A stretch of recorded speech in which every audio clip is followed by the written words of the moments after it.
जय हिंद क्लास 10 के प्यारे बच्चों। आज हम लोग शुरू करेंगे क्लास 10 का लॉन्ग आंसर टाइप क्वेश्चन शुरू करेंगे। किसका?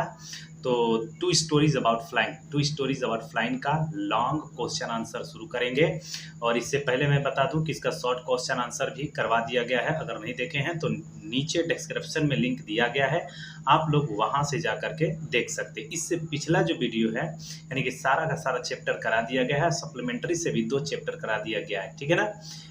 2 चैप्टर करा दिया गया है, उसका भी शॉर्ट क्वेश्चन आंसर और लॉन्ग क्वेश्चन आंसर करा दिया गया है। अगर नहीं देखे हैं तो सबसे पहले उस वीडियो को जा करके देखें, फिर उसके बाद इसको देखिएगा। और उम्मीद करते हैं और आपसे प्रॉमिस करते हैं कि इस वीडियो को देखने के बाद आप लोग को कोई भी वीडियो देखने की ज़रूरत नहीं पड़ेगी। खूब अच्छे से इस लॉन्ग क्वेश्चन आंसर को लिखिएगा और अच्छे से याद करिएगा, ठीक है ना। तो शुरू करते हैं हम लोग। क्वेश्चन ये लिखा है कि the black aeroplane is a mystery story explain, ठीक है ना। लिखा है कि the black aeroplane is a mystery story explain, यानी ब्लैक हवाई जहाज एक रहस्यमय कहानी है, व्याख्या कीजिए यानी बताइए, ठीक है ना। तो हम लोग पढ़ते हैं, यहाँ से आंसर देखते हैं क्या लिखा गया है। क्वेश्चन आंसर क्या है? लिखा ये गया है कि yes the black aeroplane is a mystery story, कि हाँ ब्लैक एरोप्लेन एक रहस्यमय कहानी है। एज द पायलट, जैसे कि pilot lost in the storm, तूफान में खो जाता है। एंड ही वॉज हेल्पलेस, और वो असहाय हो जाता है। बिकॉज, क्योंकि हिज ऑल इंस्ट्रूमेंट्स वर, क्योंकि उसके सारे के सारे जो यंत्र थे नॉट डूइंग वर्क, काम नहीं कर रहे थे, ठीक है ना। ही डिड नॉट नो, वह नहीं जानता था व्हाट टू डू, क्या करे, उसे नहीं पता था क्या करे क्या ना करे। एंड दैट टाइम, और उसी समय ही सा अ ब्लैक एरोप्लेन, उसी समय उसने एक काले एरोप्लेन को देखा। फ्लाइंग नेक्स्ट टू हिम, अपने सामने उड़ते हुए एक ब्लैक एरोप्लेन को देखा। The pilot of the black aeroplane, यानी ब्लैक एरोप्लेन के पायलट ने हेल्प्ड हिम, उसकी मदद की। इन लैंडिंग सेफली, नीचे सुरक्षित रूप से उतरने में उसकी मदद करता है। ही डिसअपियर्ड, वह गायब हो जाता है, यानी कि जिसने मदद की थी वो गायब हो जाता है। After landing the aeroplane, aeroplane जब लैंड करती है उसके बाद वो गायब हो जाता है। तो he asked to the lady, मतलब जो राइटर है वो जाकर के लेडी से पूछता है। इन द कंट्रोल सेंटर में जाकर के पूछता है। बट, लेकिन सी रिप्लाइड दैट, लेकिन वह औरत लड़की उत्तर देती है। He was the only one flying that night, क्योंकि वह उस रात केवल एकलौता वही ऊपर उड़ रहा था, उसने उत्तर दिया। And there was no other aeroplane, और कोई भी अन्य एरोप्लेन नहीं था। He wanted to say thank you, यानी कि राइटर उसे धन्यवाद देना चाहता था जिसने उसकी मदद की थी। ही कुड नॉट अंडरस्टैंड, वह नहीं समझ सका कि हु हेल्प्ड हिम, कि कौन उसकी मदद की। And that was the big mystery, और यही सबसे बड़ी मिस्ट्री थी, रहस्य थी, ठीक है ना। फिर से देख लेते हैं इसको एक बार में। Yes the black aeroplane is a mystery story as the pilot lost in the storm and he was helpless because his all instruments were not doing work. He did not know what to do, and at that time he saw a black aeroplane flying next to him. ठीक है ना, यहाँ तक।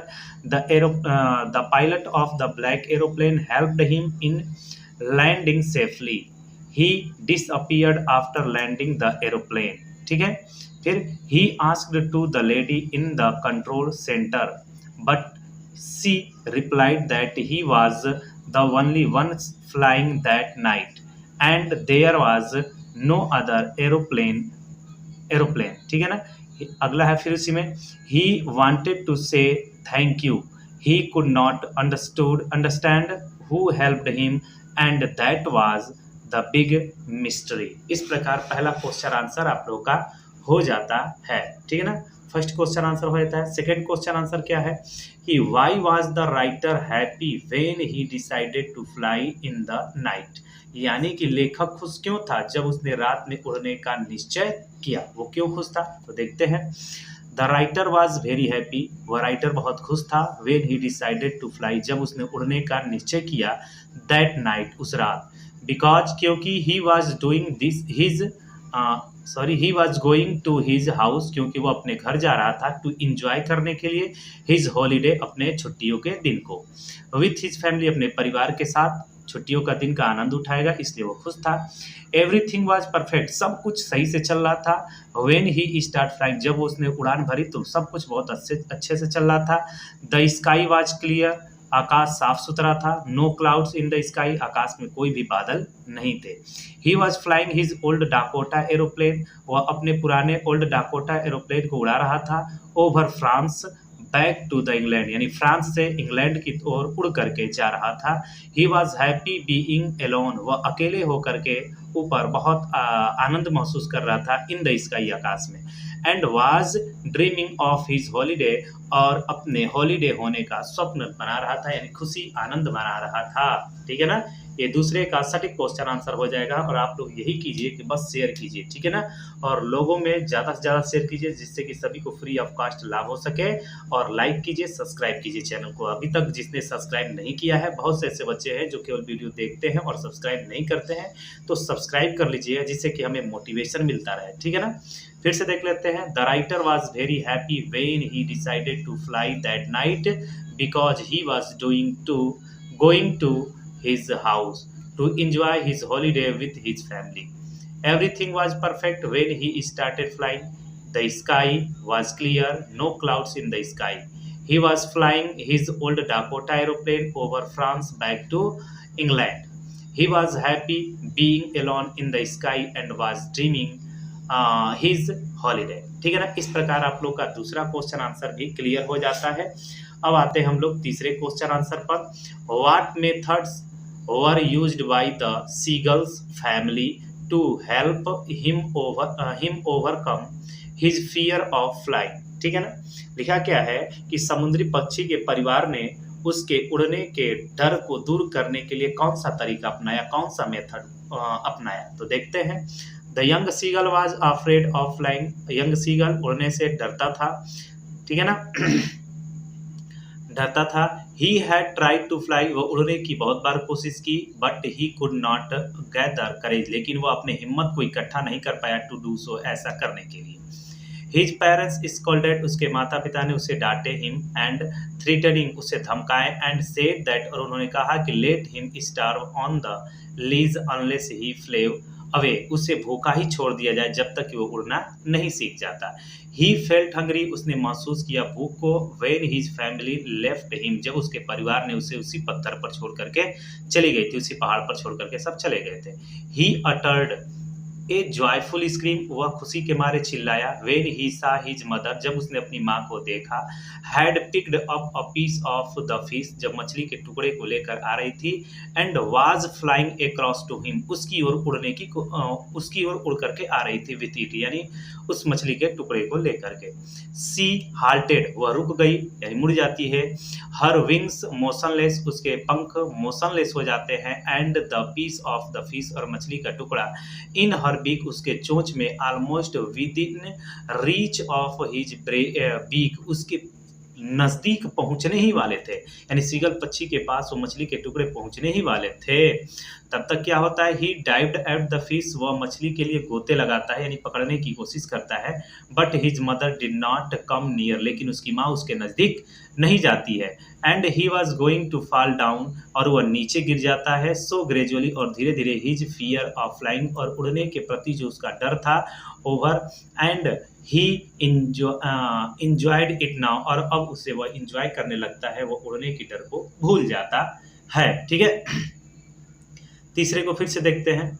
The young seagull was afraid of flying, he had tried to fly, but he could not gather courage to do so. ठीक है ना, हिज parents scolded him and threatened and said that let him starve on the ledge unless he flew away. He felt hungry when his family left him. He uttered a joyful scream when he saw his mother had picked up a piece of the fish and was flying across to him with it. She halted, his wings motionless, and the piece of the fish in her beak almost within reach of his beak. ठीक है ना, beak मतलब होता है चोंच। He dived at the fish, but his mother did not did not come near and he was going to fall down. So gradually his fear of flying over and he enjoyed it now. इस प्रकार से आप लोग का तीसरा question भी हो जाता है। और अब हम लोग देखेंगे चौथा क्वेश्चन ये रहा हम लोग का। देखते हैं कि what do you find the seagull in the beginning and at the end of the lesson. यानी कि व्हाट डू यू फाइंड यानी कि समुद्री पक्षी पाठ के आरंभ में और अंत में कैसा था, यानी शुरू में कैसा था और अंत में कैसी थी। ठीक है ना। तो आंसर देखते हैं इसका 4 नंबर का क्वेश्चन आंसर सब एनसीईआरटी से है। इन द बिगिनिंग शुरुआत में we find the young seagull, हम लोग शुरुआत में उस यंग सीगल को पाते हैं। Was too afraid to fly यानी कि उड़ने से बहुत वो डरती थी। ही हैड बिगर विंग्स, उसके बड़े बड़े पंख थे। Then his brothers and sister, उसके भाइयों और बहन के से है ना ज़्यादा उसके बड़े पंख थे। स्टिल फिर भी he was afraid to fly, फिर भी वह उड़ने से डरता था। He could not gather courage to fly, वह उड़ने के लिए अपनी हिम्मत नहीं जुटा पाता था। When he was starving for a day, वह एक दिन के लिए भूखे छोड़ दिया जाता है उसे।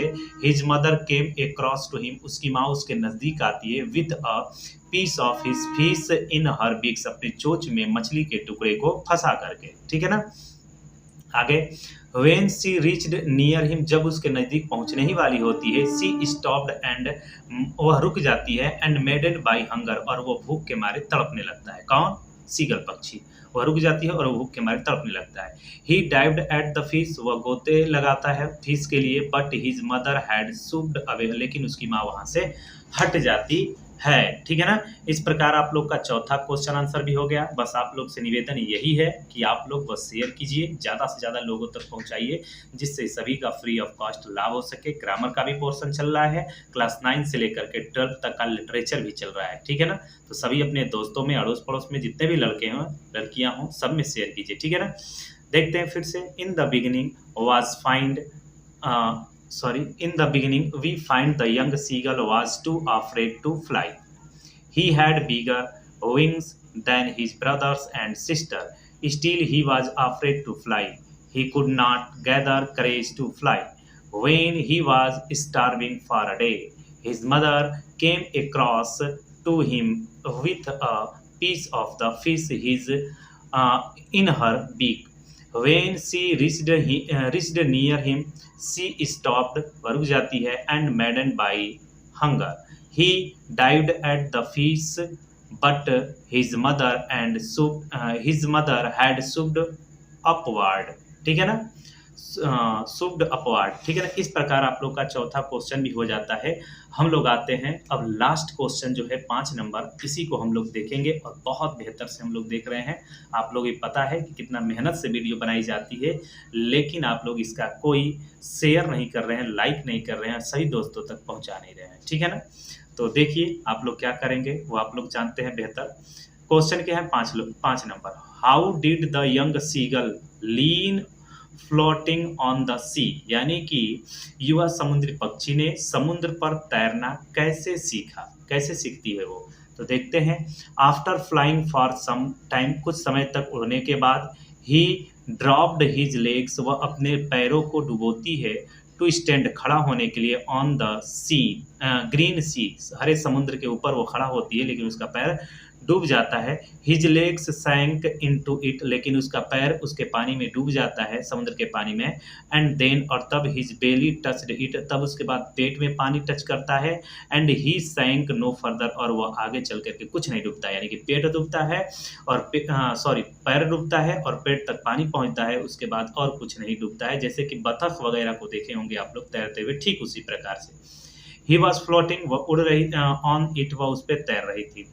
एंड अराउंड हिज, और उसके अगल बगल, हिज फैमिली, उसका परिवार, वाज स्क्रीमिंग, चिल्ला रही थी। प्रेजिंग, प्रशंसा कर रही थी। हिम मतलब उसका परिवार अगल बगल था, प्रशंसा कर रही थी सब लोग। And their beaks were offered him food, और उसको भोजन दिया जा रहा था। ठीक है ना।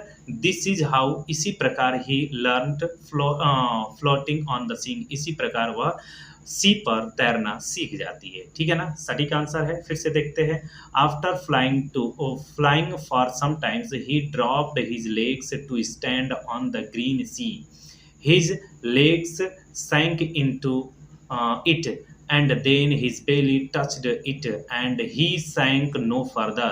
He was floating on it, and around him his family was screaming, praising him, and their beaks were offering him food. This is how he learned floating floating on the sea. ठीक है ना, इस प्रकार आप लोग का पांचवा question answer clear हो जाता है। और ये two stories about the flying का पांचों लॉन्ग क्वेश्चन करा दिया गया है और शॉर्ट क्वेश्चन भी हो गया। आप लोग से बस इतना ही निवेदन है कि आप लोग बस शेयर कीजिए और पूरा का पूरा वीडियो को वॉच कीजिए। ठीक है ना, थैंक्स फॉर वॉचिंग।